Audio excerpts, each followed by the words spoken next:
Well, hello and good morning again. We are going to talk today about specialization, but transforming lives through intergenerational trauma therapy. And this is therapy that really leaves a legacy. We are going to talk about how we can help transform our clients' lives through intergenerational trauma therapy. This is a really important area for therapists to be well versed in because anytime you're working with families who are impacted by intergenerational trauma, you're going to have a lot of complexity. What we're going to talk about today is the importance of specialization and the expertise in treating intergenerational trauma for effective therapy and positive outcomes. We're going to unpack some of the neuroscience basis for the intergenerational resilience method that addresses regulation in both the caregiver, co regulation with the child, attachment, child development, and building family resilience. We're also going to look at the importance of advanced assessment techniques because this is an area where we're not generally trained in how to assess this and how to identify it when it comes into the therapy room because it can be very, very impactful. Then I'm going to introduce to you a couple options that if you want to get more information, I am developing a certification for intergenerational trauma specialists that will be coming in the near future. So let's start about talking about creating lasting change in therapy for people impacted by intergenerational trauma and transforming their lives.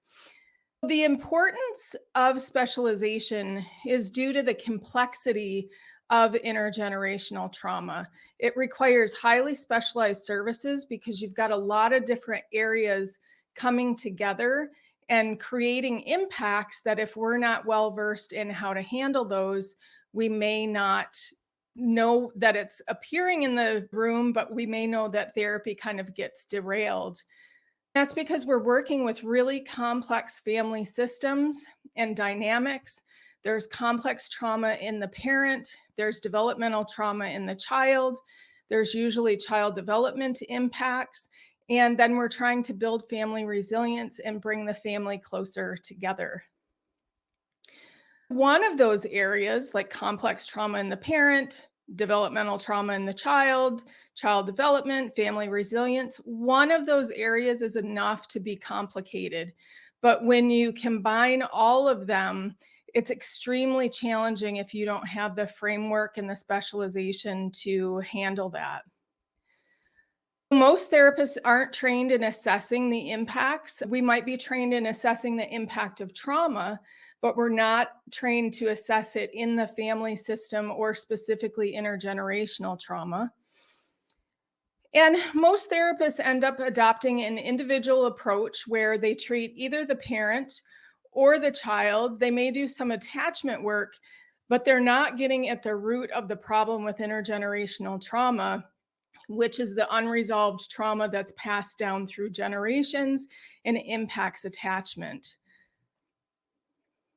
This approach of doing individual therapy with either the parent or the child is really inefficient because you're not addressing the core root of the problem. Even if you're addressing attachment between the parent and child, it's still not addressing possibly the complex trauma in the parent. So it's really important to have the structure down right in order to be efficient and effective. The intergenerational resilience model is a synthesis of different areas that are typically impacted by intergenerational trauma. And we're going to unpack the neuroscience behind that method. It's based on polyvagal interventions, relational neuroscience, child development, family resilience, treating trauma, interpersonal neurobiology. So it's quite a complicated framework, but it can be put into a framework that's very effective and efficient. Each part of this method is very critical because neurobiology, understanding the nervous system, the fight, flight, and freeze response, polyvagal interventions, that's all important for calming the family nervous system. And a little word about the word calm. If you listen to Lisa Dion or Robin Gobel, they talk about how calm is not regulated. That's very true. So when we tell parents we want them to be calm, it puts them in kind of a state where like they're not regulated, but they're trying to kind of keep their behavior looking calm, which can create kind of a dissonance between how they look and how they're feeling, and the child will pick up on this. Calming the family nervous system means they still may not be regulated, but you want to take the heat and the conflict, the defensiveness, more extreme shutdown. You want to take all of that out of the family and start there so that there's some room for addressing the trauma and then becoming more regulated. Relational neuroscience is extremely important because it addresses the attachment impacts. And basically, intergenerational trauma, it's transmitted through the disruptions of attachment. If we don't address those attachment difficulties directly, we're not going to be stopping the transmission of it. And the child's generation won't have the experience of a positive, secure relationship and attachment that they won't be able to help their children get that. So that's where intergenerational trauma is transmitted. Child development, because developmental trauma impacts the child's development, there can be huge impacts in behavior regulation, emotion regulation, cognitive thought patterns. There's huge medical issues, sensory things. There's huge issues that trauma impacts in child development. So if we can help stop the impact and the worsening of these developmental difficulties, then we can start kind of getting some sensory integration and helping with emotion regulation. So those are really important as well, because as developmental trauma goes into adulthood, these developmental impacts are what becomes the roots of that complex trauma in an adult. And then family resilience, these families deserve good, healthy connection. They deserve to feel the safety and the presence of family members or close people. Doesn't have to be biological families, but they deserve that safe space to be able to get comfort and get some security. So family resilience is also really helpful, but it can be very difficult when there's all kinds of chaos. So I don't discuss specific cases because I want to honor my client's confidentiality. And even if I kind of torqued some of the details, they might kind of know that, oh, she might be talking about me. So I personally don't ever use those examples. I use kind of overall general observations to say what I'm seeing collectively in the population that I'm working with. So when I'm using the intergenerational resilience method, what I will see is greater nervous system regulation in the family system. So eventually, taking the heat out or calming the family nervous system will eventually lead to regulation. So there's decreased reactivity. Parents aren't reacting quickly, they're not getting defensive, they're not yelling. Kids aren't reacting very quickly. They have some time to make decisions. They have less autonomic nervous system kind of fight or flight responses.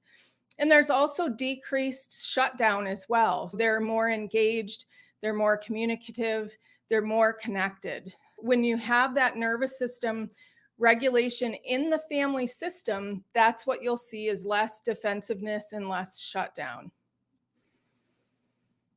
And out of this lessened defensiveness and more regulated states, parents are able to co-regulate more effectively.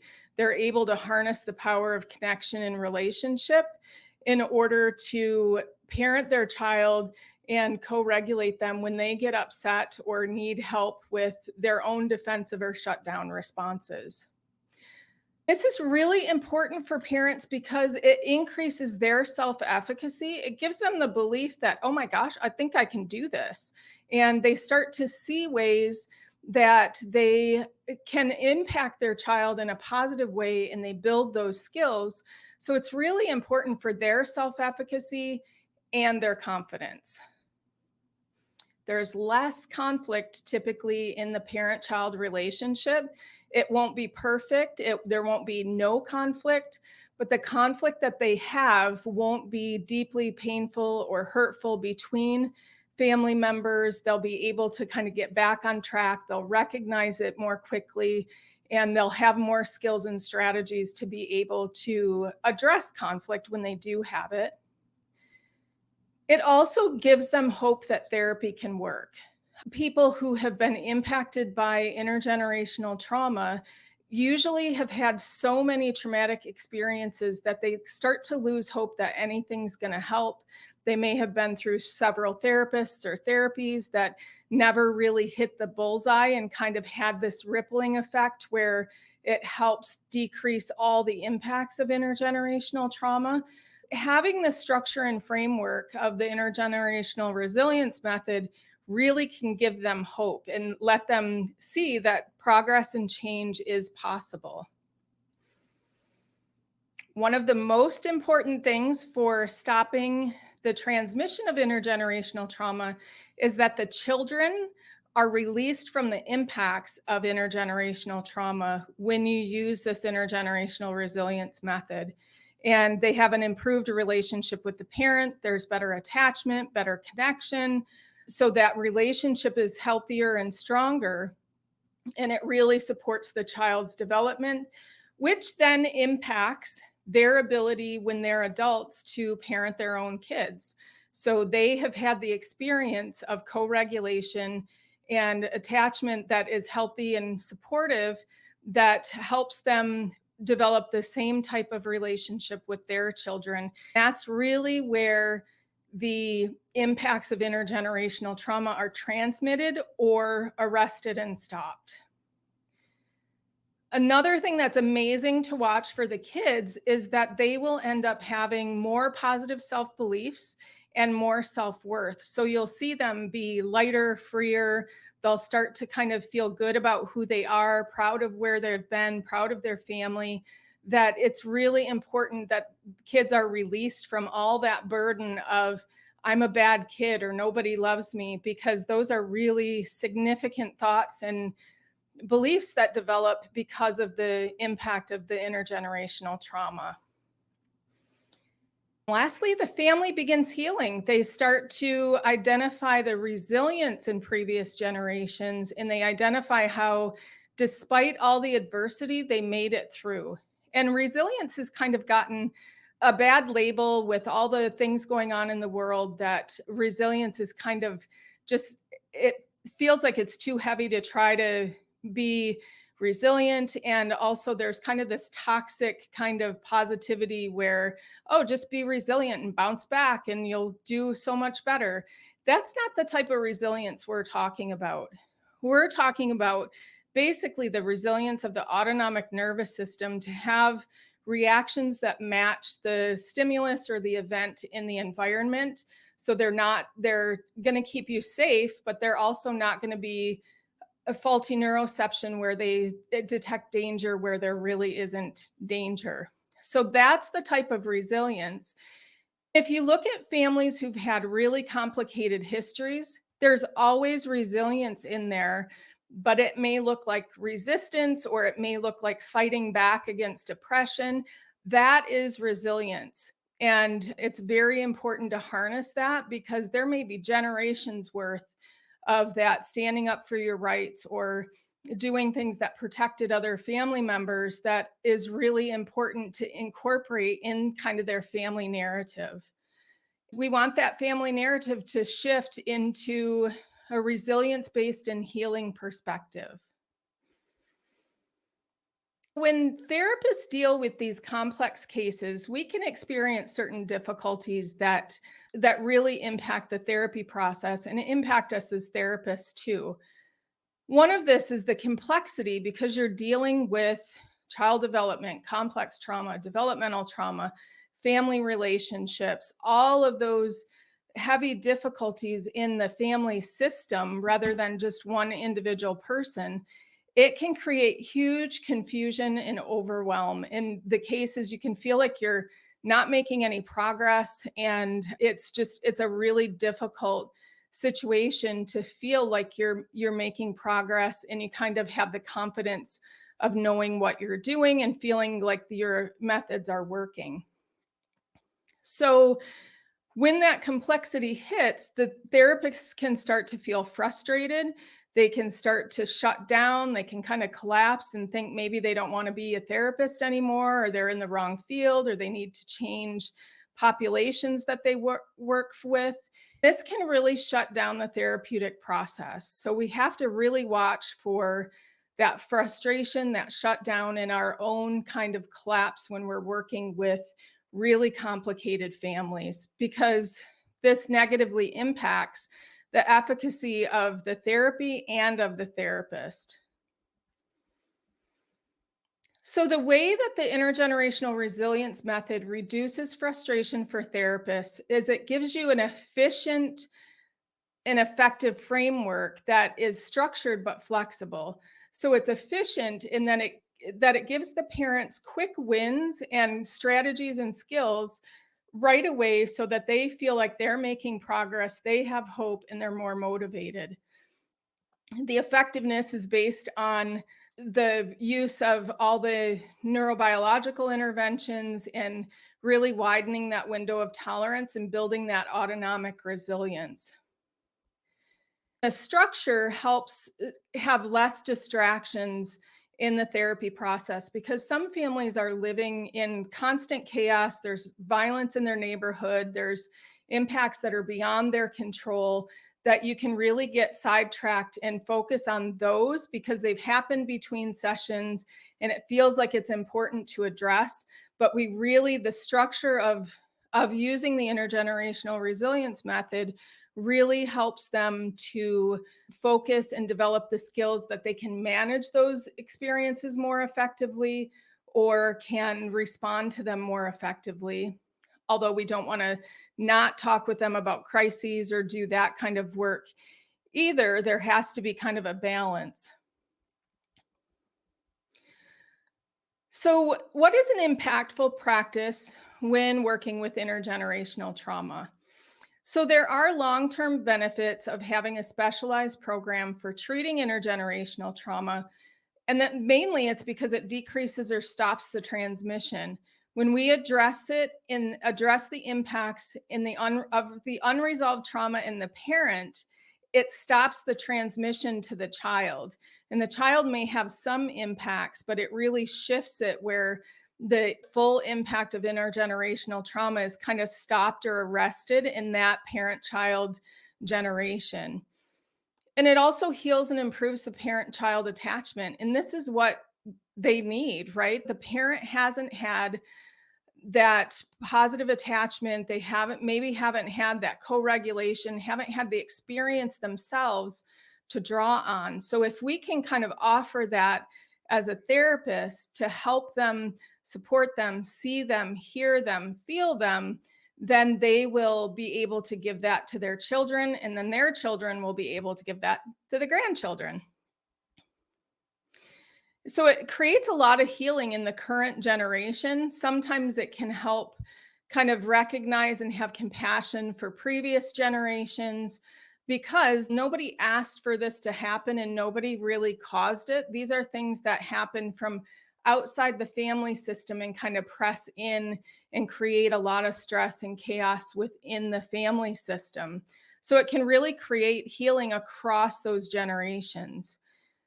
It also honors the struggle of previous generations, and it puts it in a context that we can have more compassion and understanding, so we're not kind of hooked into being angry with them, or we're not hooked into blaming or kind of focusing on that and not focusing on the current generation.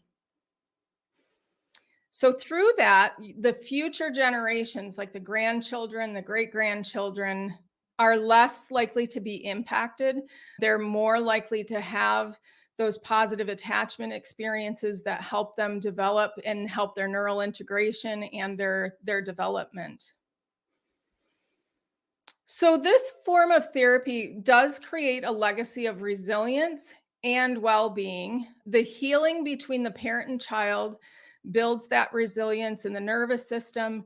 It also creates more harmony within the family. Now, families are always going to have conflict, but there's less of the really defensive or really shut down responses that create a greater sense of harmony within the family system.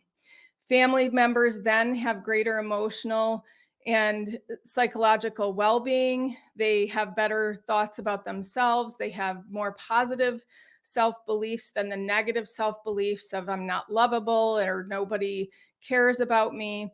Those all kind of transform and shift. And they get that autonomic resilience, which is the nervous system's response with fight, flight, freeze, numbing, all of those responses that come with trauma and responding to threat and danger. So, with more autonomic nervous system resilience, there's a greater window of tolerance, which means that they can handle stressors better and they have more time between when a stressor happens and what their response is. So, it's typically less reactive, less hot, or less just disconnected and shut down. Through that autonomic resilience, wider window of tolerance, we get better co regulation with other people, particularly the kids in this situation. And the developmental impacts on the kids, they're lessened or they're not continued at the same intensity. So the sensory impacts may need more work and more attention to those and may be difficult, but there's other impacts with the emotional, behavioral, relational that you'll see improvements in. As therapists, how do we position ourselves as a specialist in this field?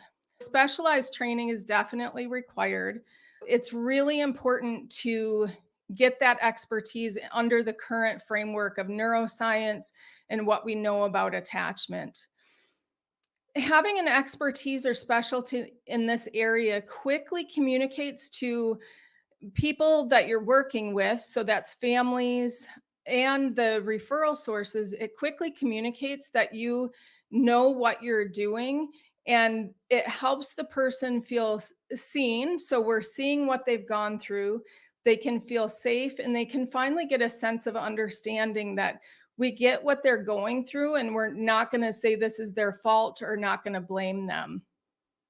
It may be the first time that they've ever experienced anything like this, because in the families that are generations deep of trauma, they sometimes don't have that connection and that co-regulation. They may feel like they're invisible, nobody understands them, nobody really gets them and knows who they are. Being able to offer that can provide hope and kind of a roadmap of where do we go with this and how do we deal with it.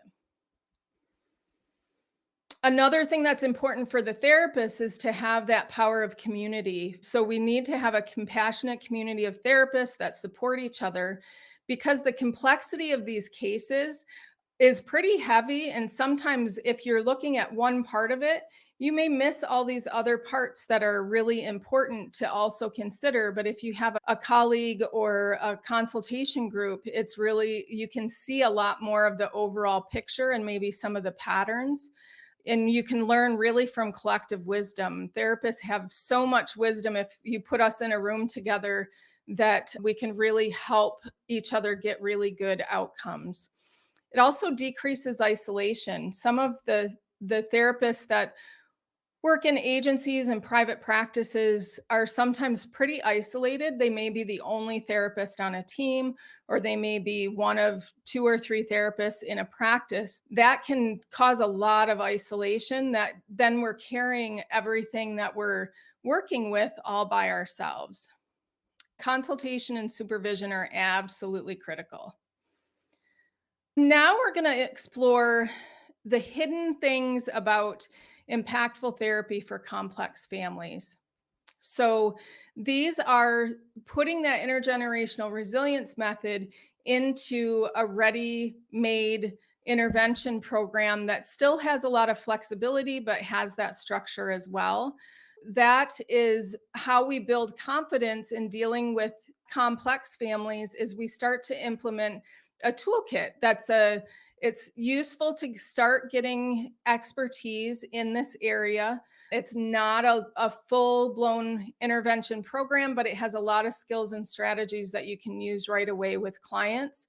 And it's really useful with less complex families and even families that aren't impacted by intergenerational trauma.